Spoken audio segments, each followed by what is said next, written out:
21st Century Entrepreneurship with Martin Piskarik. How does a rocket scientist get involved in healthcare? And how did his dog get him introduced to it?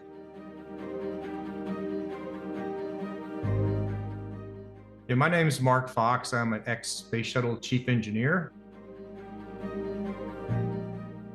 I worked on Space Shuttle for about 16, 17 years. I never ever planned to get into any kind of healthcare. I'm not a doctor, I'm a rocket scientist. Don't have anything to do with that. But my dog, she couldn't come up the stairs one day about 27 years ago. She was crying at the bottom of the stairs, and me and my wife flipped a coin to see who wasn't going to work that day, which was me. So I took her to the veterinarian, and unfortunately she had really bad arthritis in her spine. Not a lot they could do for her. So I talked to another friend of mine who's a really forward-thinking veterinarian, and he said, there's this magic machine that has energy therapy and frequencies that can reverse arthritis.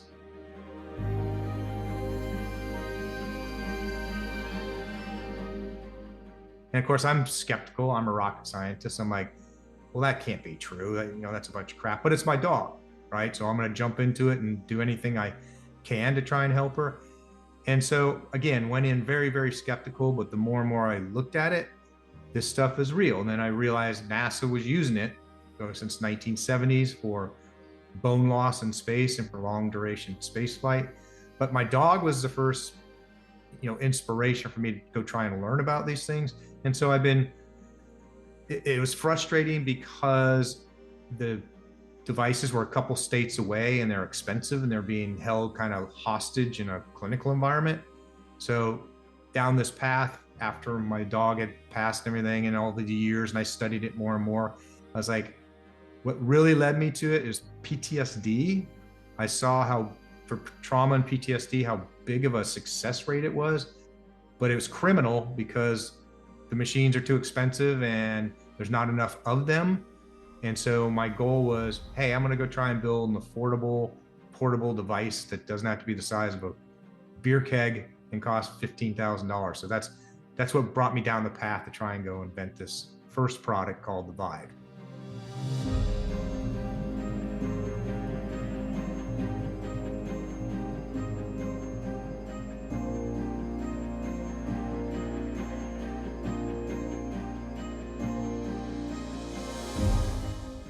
PEMF stands for pulse electromagnetic field. So it's a fancy word, but it's exactly what it sounds like. It's a magnetic field that pulses.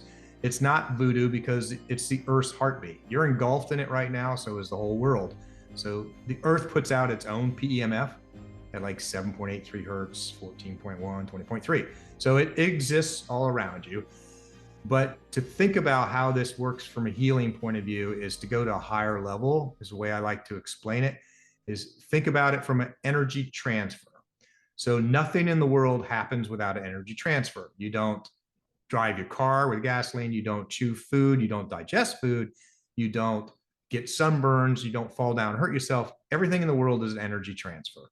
So energy can be transferred to the body with PEMF, magnetic fields, pulse electromagnetic fields, or electrical current. And a lot of people are familiar with a TENS unit, TENS unit. That's electrical current with pads on you, or light, sound, or vibration. Simplest example of light and energy transfer is getting sunburned, right? So you're outside too long. So the energy transfer can be any way it wants to, any of those five at least.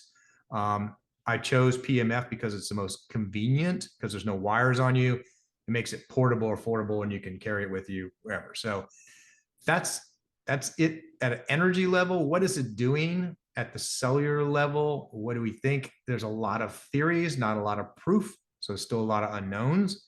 But what we do know is the cells in your body have an electrical charge on them at the membrane, kind of like a car battery. And when that voltage gets low, you get sick. So this recharges your cell's batteries. It raises the voltage. And when it does that, your cell can now get good nutrients in more efficiently and get waste out of the cell more efficiently. So it's recharging your cell's batteries. ATP, adenosine triphosphate, is the #1 fuel that your cells use for food. And it's been shown multiple times to increase ATP up to 500%. So those two main things is it's recharging your cells' batteries and it's giving the cells a whole lot more food supply so your body can do what it does best, which is heal itself. That's how it works at the highest level.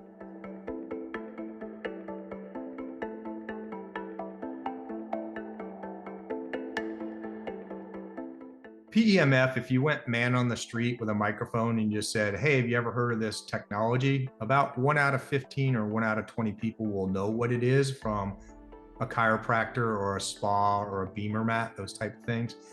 This technology, so it's similar technology, same technology in principle, but this is a portable device that you put in your pocket. So you can do it while we're talking right here, watching TV, cooking, you're driving.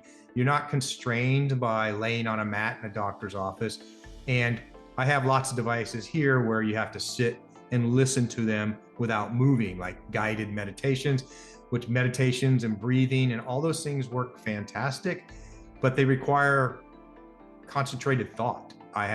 Or restriction that I can't move. I have to sit on the couch while I'm listening to this, or I got to pay attention to the guided meditation. With this device in your pocket, you forget it's there until half the time I go reach for my cell phone and I pull the device out by accident because I forgot I was even running protocols. So it's totally non-invasive and it fits right into your schedule, which makes it super easy. It's not like going to the gym where you got to force yourself to go. You don't have to cut out an hour every day to go do this. So that's what makes it, that's why it's getting so much momentum, because the ease of use is just so simple.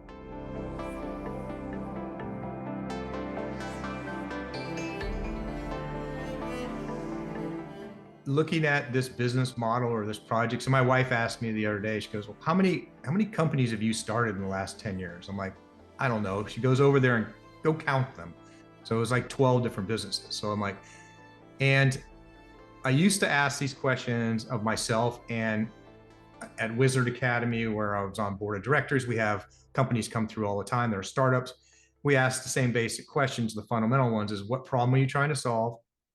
How many people have that problem? And why is your solution better than anyone else's? So those 3 questions, there's 100 subsets, but those are the main 3 questions that are discussion around any kind of business. However, what we've changed now is I start asking the smarter question up front, which is non-technical, no technology to it at all. What is your markup? How much does it cost to make? And how much can you realistically sell it for? If it's not a 10x markup, don't even start your business. Now, in the old days, you used to make it for $1, wholesale it for $2, sell it for $4. That model does not work online because Mark Zuckerberg takes all your money. And the most hardest thing in this business, by far, anyone in this business, is getting the marketing dialed in so you can be profitable, which is very, very hard to do because it's so expensive. There's so many people competing with Facebook and Google ads. So that's actually the first question I ask myself with any new product. In fact, we have multiple products coming out, but I just say, is there a 10x markup? I'm not trying to rip people off. It costs that much to make noise. Making noise is very, very expensive. You have to make noise so people know you're there because you're fighting. You got to get a bigger bullhorn than everyone else. And it's just literally, we've actually turned people away with ideas, even if it's the coolest technical thing in the world. If retail is only going to let you sell it for $50 and it costs $30 to make it, quit, because you're not going to be able to get there.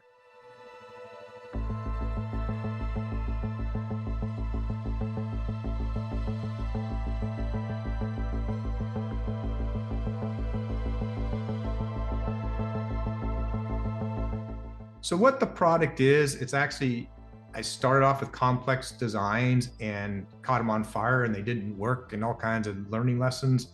In the end, what it actually is an MP3 player. It's a music player without a speaker.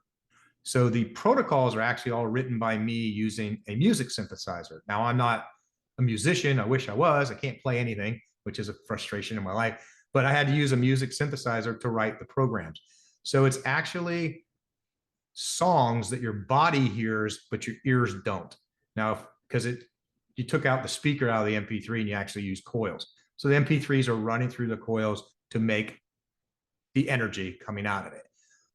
They're fairly complex. As we get asked all the time, is what frequency is it run at? Well, they're between 1 and 1,000 hertz, which is very, very low, but they're not static frequencies. They're frequency pairs.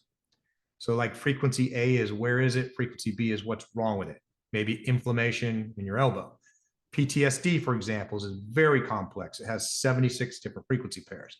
So if you think of the frequency pair as a chord on a guitar and the protocol is a song. So picture startup bands sitting in their garages. That's exactly what 8,000 practitioners did over 35 years. You're trying to make a new song, you try this on people, that didn't work. Change the chord, change the melody. That's what the majority of the protocols on the device are pure trial and error in 35 years, 8,000 practitioners, and literally hundreds of thousands of patients. That's basically where the protocols come from. But once you have a basic understanding, we've created our own because there's a need for it. For example, Lyme disease. I had 100 people ask me, what do you have for Lyme disease? Nothing.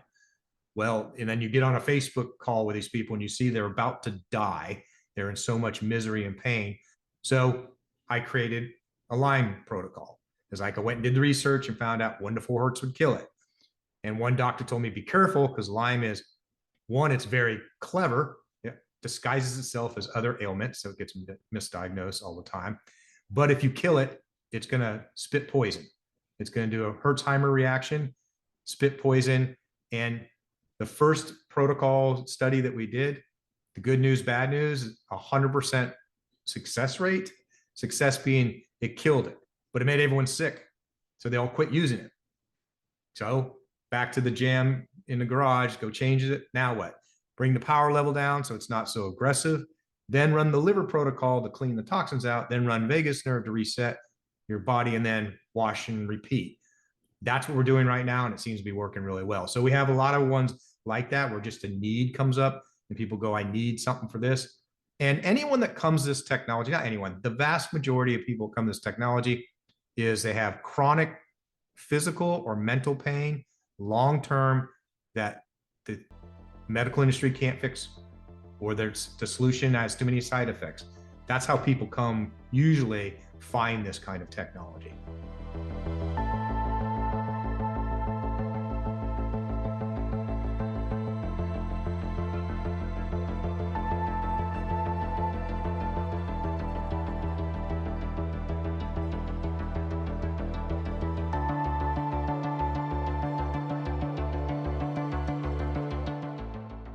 We've donated a lot of these to the military for PTSD and trauma. That's a big deal. Caryville flood, if you're familiar with that, it was one of the worst floods ever. The water raised 26 feet or something. So we've recently set up a website and we've donated a lot of them to first responders. We're actually trying to get some local people to fund more of them, because we can't fund all of them because there's so much trauma. There's a news clip that just watched with the chief of police that he tried to go rescue some people and the water raised so fast he had to get out of his own truck because he was going to die, and he goes, I can't help anyone if I'm dead. And then a car went by that had a mother and 2 children in it, and he doesn't even know whatever happened to him. So there's this horrible trauma. It's all that stuff with first responders and everything after the fact that can affect them for the rest of their lives if they don't get some treatment like this. We actually have a 98% success rate with PTSD. That's been proven with 3rd independent party clinical trials. So that's huge. So we're trying to do that, trying to get that set up. We are setting it up. We just donated a bunch of them. Can't donate it to every single person in Caryville or I would be broke, but that's what we're trying to do, is seed it and get some local people to donate and help. Future, what I'm looking for is, so we have the Vibe. We came up with a Vega Vibe. It's a pendant that you wear for vagus nerve stimulation. You just wear around your neck. It looks like a piece of jewelry. What we're finding is the Vega Vibe. I stayed away from it for years because I didn't understand it, and I'm not a doctor, but there's so much positive results. If you get the vagus nerve toned correctly, it's better sleep, better heart rate variability, lower pulse, lower blood pressure, better digestion, everything. So we're targeting that. We have a new watch coming out next month to be able to measure heart rate variability and those things that are happening. So that's super cool. A weird one is you can infuse this energy into cream and water, and the water will hold it for about 6 hours, cream about 30 days. So we just filed a patent yesterday for a quadruple peptide frequency infused wrinkle cream. So we're going to go after them. Nobody in the world has that market. And we have, I'll say the word Alzheimer's. It's a brand new device that's going into clinical trials right now that you wear on the inside of your wrist and the back of your neck for Alzheimer's.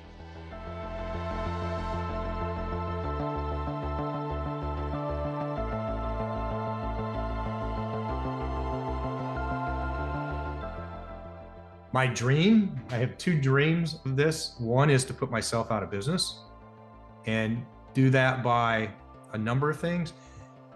Your phone, most of them have a Qi coil in it to charge it, right? So you got the electromagnetic field going into the coil to charge the battery. I put out a contest for $25,000 for somebody to hack the app so that I can have the energy come out of the coil instead of energy going in.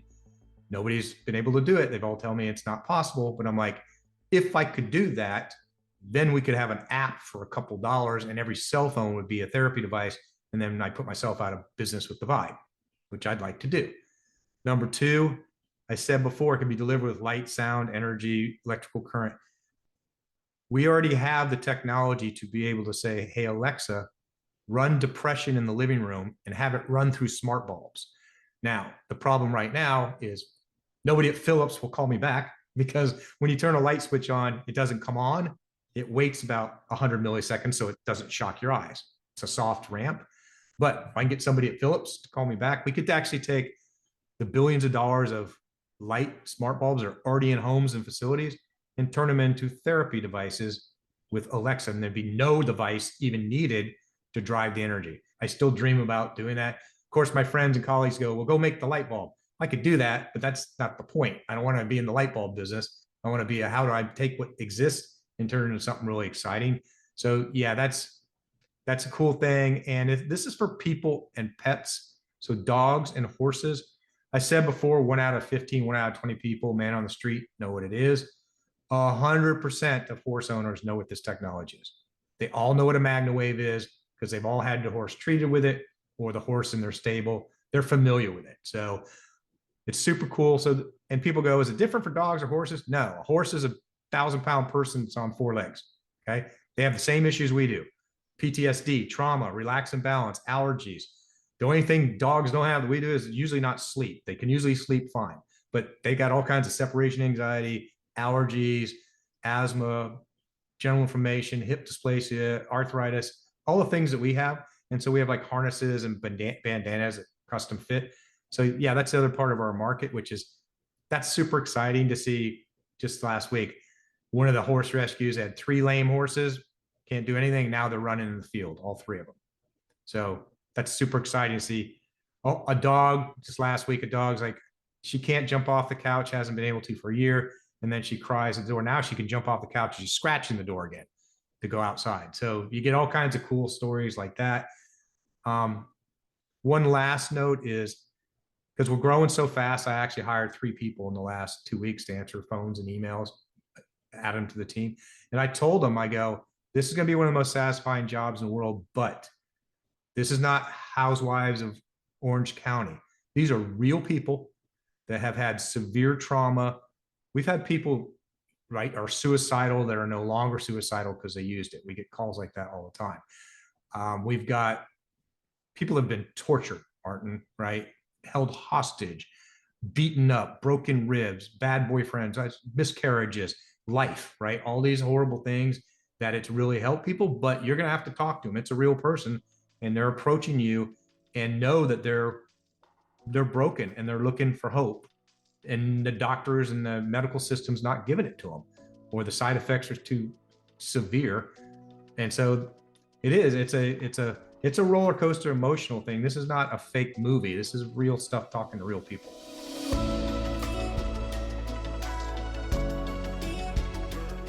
If they want to learn more information, go to the website resona.health, RESONA, short for resonance, .health. There's no .com.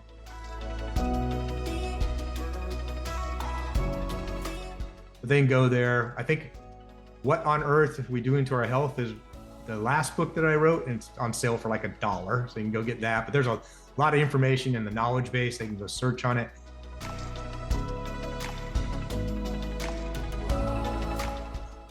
Do your own homework. There's 35,000 published papers. This is not voodoo technology. They can go to PubMed, see about 6,000 articles there and read all they want about it. But in the end, you go try it because nothing's 100%.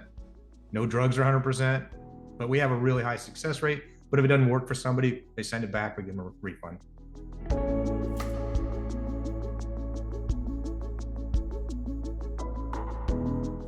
'21st Century Entrepreneurship with Martin Piskarik. Imagine a space where triumphs, trials, and tales of entrepreneurship come alive. Welcome to the 21st Century Entrepreneurship Podcast, a gold awarded journey hosted by Martin Piskarik, connecting with listeners in 95 countries and ranking in the top 0.5% of all podcasts. Join our exclusive community, elevate your perspective, and embark on the path to success.